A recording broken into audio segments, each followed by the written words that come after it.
John Salter here. Today I'm going to show you how to file rings and talk about ring gap. Stay tuned. All right, thank you for joining us today. Today I want to show you one of my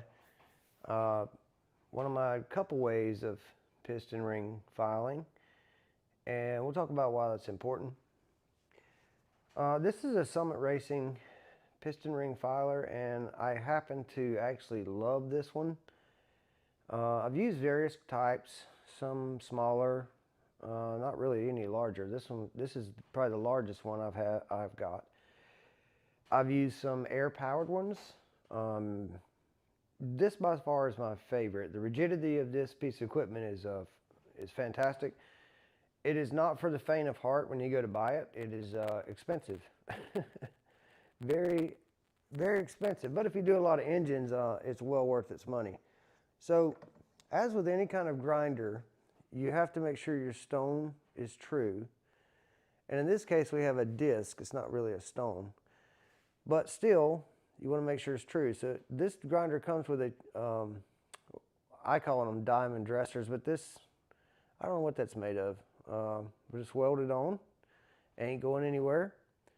And what this does is anytime you're rotating anything, you want to make sure it's concentric and true to the shaft.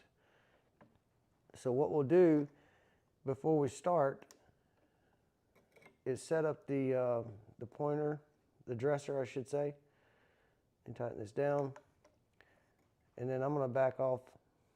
You can see this little handle here that allows me to go back or in.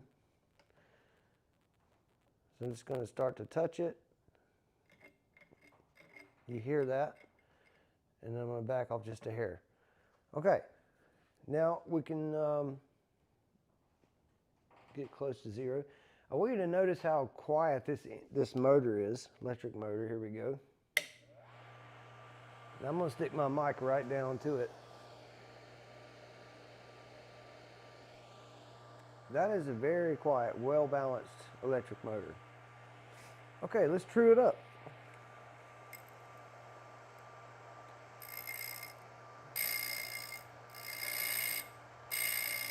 Now you'll notice that I am not turning my knob going inward with it. No, I want to make sure that we true it up where we already are. So I like to go a little slow to give it more dwell time. There's half thou right there.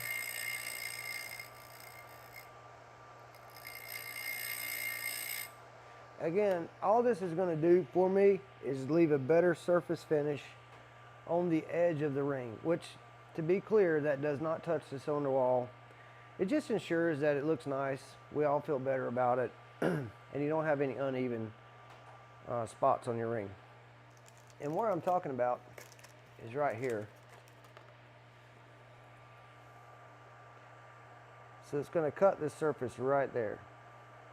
And it just makes sure that that's nice and flat, leaves a good surface finish. That's all it does.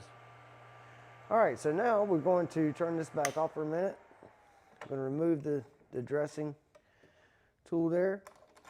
Make sure I have this loose I'll show you that in a moment. Let's see here.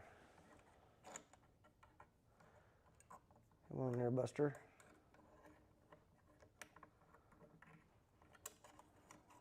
Gotta hold my mouse right. There we go. Okay.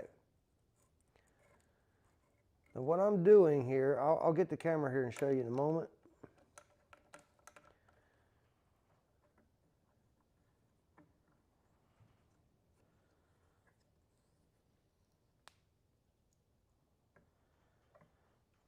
Okay, what I'm doing there, and what this knob here allows you to do, is make sure that you get the ring set up so that it's square, okay? Now, let's see if I can zoom in on that for you. All right, so this surface right here needs to be square to the wheel.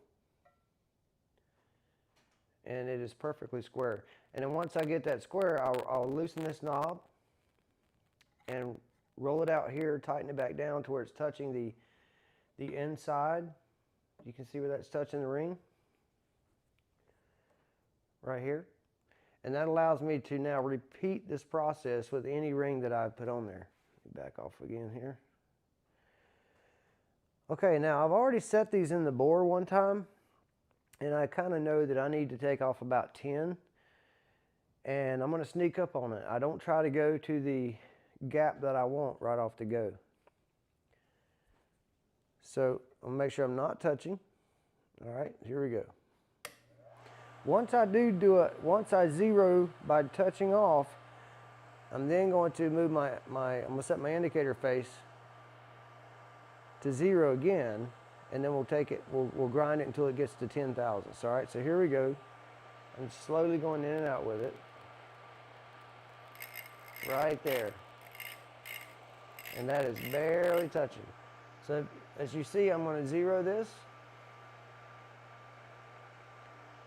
Okay, now I want to take off 10 thousandths. And as I turn in this knob, okay, that will move the indicator. So as I get closer by grinding the material away, that's how I know how much I've taken off. All right, so here we go. Let's take off 1, 2, there's 3 thousandths. And I generally make 2 passes. 4, 5, 6, right there will be 7.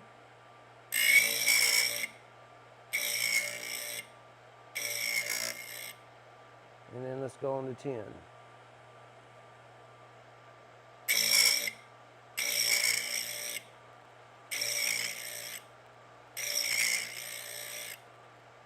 Okay, I know that I need about 15, but I just want to start at 10. And what it's showing me here is that as it's moved, it's showing me where I've gotten to. So it looks like I've actually cut about 11, which is fine because I need to cut about 15. Now I'm going to show you what happens after you do this and what you need to do to fix it. So we're going to turn the motor off. And by the way, you have a lock here that prevents you from accidentally jamming it. See, that's actually stopping.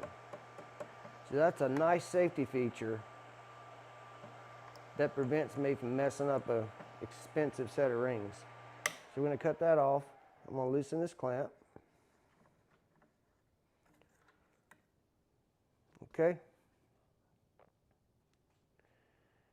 Now you can see the grind, right? Now what happens is when I do that, I'm going to have a little ridge here from where it's moved the metal because it's ground across it, so there will be a little lip there now that I need to get rid of. All right, I'll show you how to do that. All right, so here is just a little flat file, and I'm just going to gently touch that.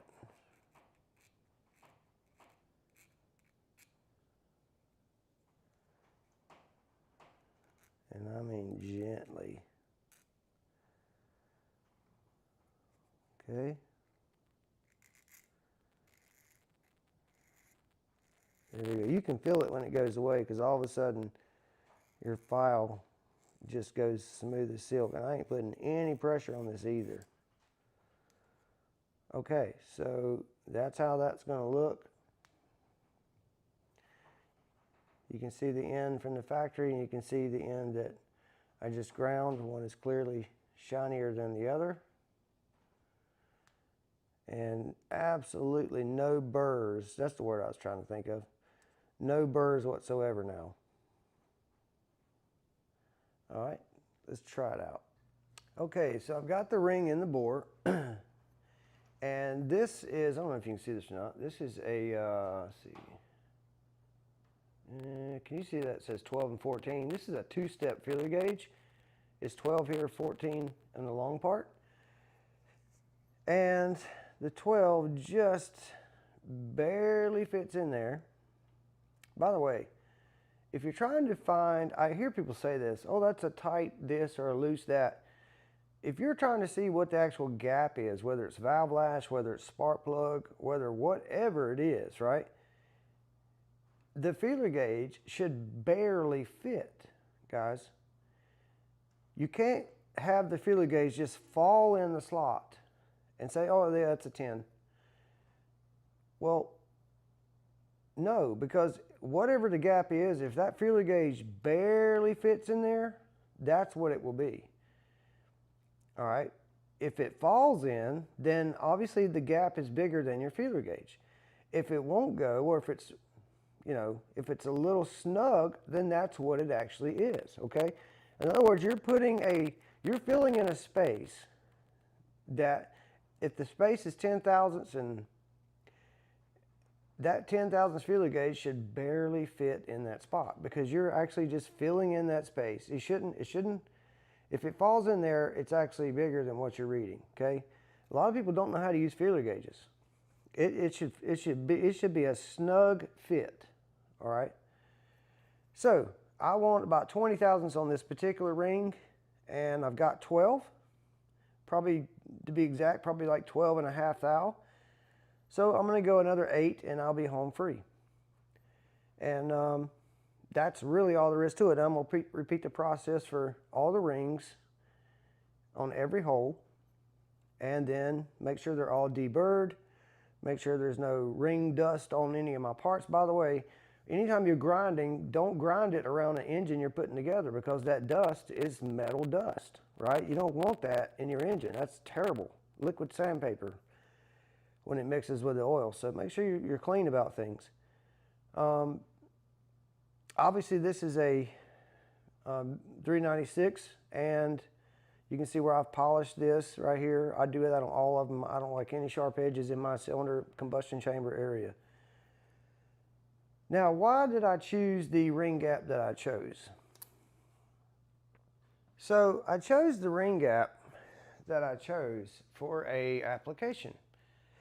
And this application will be mostly street, mostly car shows. I'm sure he'll do burnouts and run it hard here and there. You'll notice a lot of times there are formulas, and I do stick with formulas, by the way. I stick with formulas on my cylinder head porting. I stick with formulas on most everything, because they're there for a reason, and they keep you from getting in trouble. And number two, when you stick with formulas, you know where you are. You can't know where to go if you don't know where you are, okay? So formulas are important. Not all formulas are useful, but most times formulas are important. One of the biggest things I see is guys going from cast to hypereutectic. And the biggest problem with hypereutectic pistons is everybody wants to, and I know this is going to sound terrible, but everybody wants to follow the instructions to the T.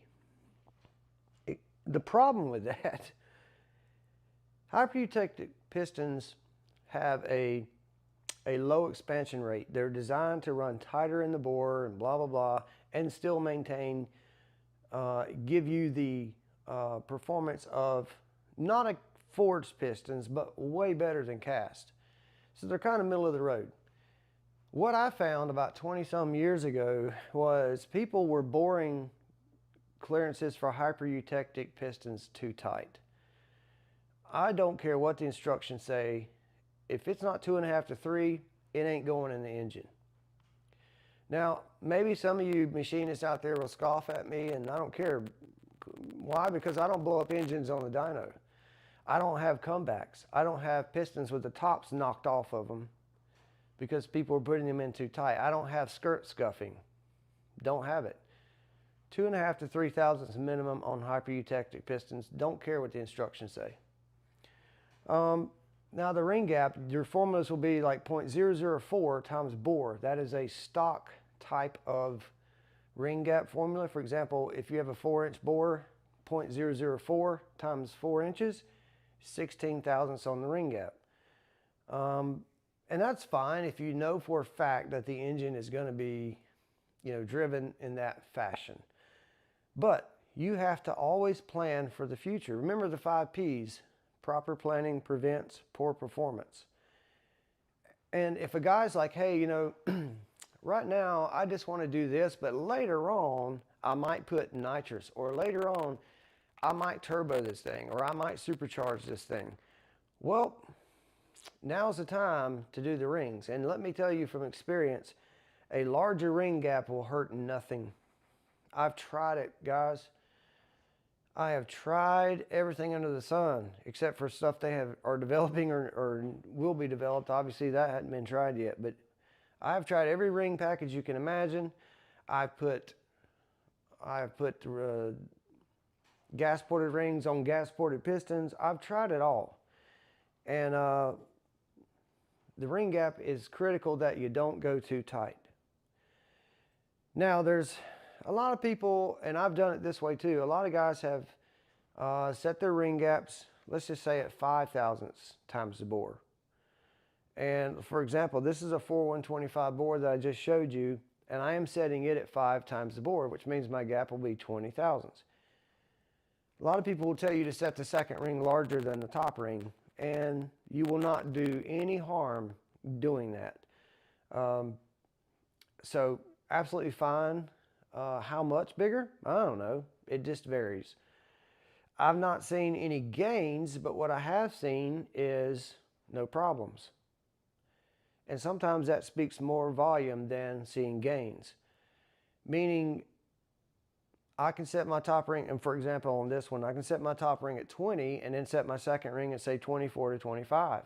Am I going to lose power? 100% I am not. In fact, I might even pick up some. That's just a fact. So, not opposed to doing that at all. The oil ring is where I have found a lot of horsepower. And I don't talk about this much because I don't like giving out everything I do for power. But there's a lot, not a lot, but there's a few horses in the oil ring if you do it correctly.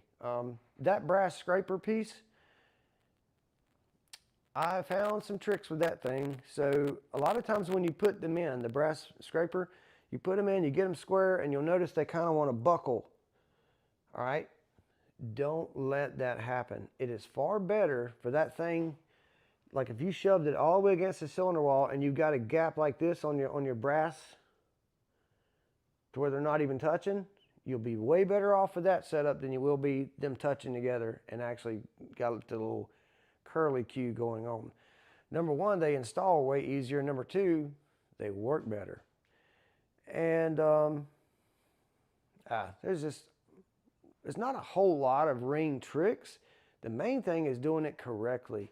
Now, there's a whole lot of piston ring designs and coatings, and some rings better than others. You got different thicknesses, different cuts on them. Like these are chamfered top and bottom. So top ring chamfer goes up, second ring chamfer goes down, and that's to help trap cylinder pressure to force the ring against the cylinder wall. Always make sure the piston is not cut too deep for that. Which I made a video on that, the smoking engine. That thing drove me nuts, and it got past quality control in a major piston company, by the way. One way you can check it is put your ring in the groove, like so. And let me look at the camera to make sure you can see what I'm seeing. Yeah, it's hard to do this. What you want is the piston ring, when you stick it in there like this, there we go, I'm going to work backwards. You can barely see that the ring is just flush, just below the surface. Sticking it in that way. I hope you can see that because it's really hard to do this by myself. Okay, now on the, I'm ashamed to say this, but on that engine where I had that smoking at idle issue, even with 18, 19 inches of vacuum on the crankcase, on that engine, I didn't check this. And boy, did it cost me. If you haven't seen that video, there's two videos. One, I tell the story of what happened. And then the second video, I tell you why it happened. Yeah, that was bad. So anyways, just a little thing on piston ring filing and making sure you deburr them, making sure you put the right gap on it. Now, if you buy a set of rings like from Hastings, let's say you buy a cast piston, you get a set of rings with it. A lot of times you'll see that the ring, if the bore is honed to the right size, you will see that the ring fits just doggone perfect. And you'll gap it with the, take your feeler gauge and check your gap and see that, man, this thing's right on the money. It might come out to, let's say if it's 4-inch bore and it's a street car, daily driver, and you want your gap 16 to 17 thousandths on the tight side at 4 thousandths times the bore, you'll find a lot of times those rings out of the box are dead on the money. So, but for sure check them. And guys, for sure check every single bore. You don't have to, and when I say check every single bore, I mean make sure the machine shop honed each cylinder the same. I'm seeing some horrendous machining practices online. And when I get time, I'm going to make some videos and show you how to hone and line on the block and other things. Whew, man, bad practices I'm seeing. So first of all, whenever people hone a block, they'll be honing, taking out some material. And I ain't talking about these automatic rottlers where they're multi-million-dollar machines. I'm talking about the old-fashioned way. Guys will hone the block and take it to size, and then they walk away from it and call it good. And what happens is, it's not the oil in the tank. This is where some of these guys got it wrong. I'm not worried about heating up the oil in the tank. The tank holds 50 gallons of oil. What I'm worried about is once you change that block, even 3 to 5 degrees, which you do when you hone it, you've now changed your bore diameter. So when you hone the block, okay, and you've been honing it for 20, 30 minutes, that block has changed temperature. It has grown. So now your dial bore gauge says, hey, you're at 0, you're at perfect size. You walk away, call it good, and it just shrunk 0.5 thousandths to 0.8, and you give it back to the customer like that. Well, the problem is now instead of having 3 thousandths, he's only got 2. Or let's say you set it at 2, and now he's only got 1. That's what happens. So whenever I hone a block, I wait and I go back to it and check it, and almost every time I need to hone some more out of it. Even though it's not 1 thousandths, might be 0.5 thousandths, 0.5 to 0.5 thousandths. You'll see I'm right if you look at it. I'm not worried about the oil in the tank. I'm worried about the block, okay? And I've seen this done years and years over and over, okay? So anyways, that's just that. Make sure the block is to size when you get it. You're going to save yourself thousands of dollars and headache by not breaking a piston or not scuffing the sidewall because it's too tight. Also, the bottom of the cylinder. A lot of machinists are not chamfering that bottom edge, and when your piston goes down, if it goes outside the bore, it will scuff the crap out of it, okay? So make sure you're deburring the bottom of that edge. Anyways, enough about that. Just a little bit of insight on piston ring and gap and filing, and that machine from Summit is fantastic. It is top notch. I love it. It's one of my favorites I've ever used. And yeah, guys, take the time. Details matter. Details matter. Okay? Have a great day.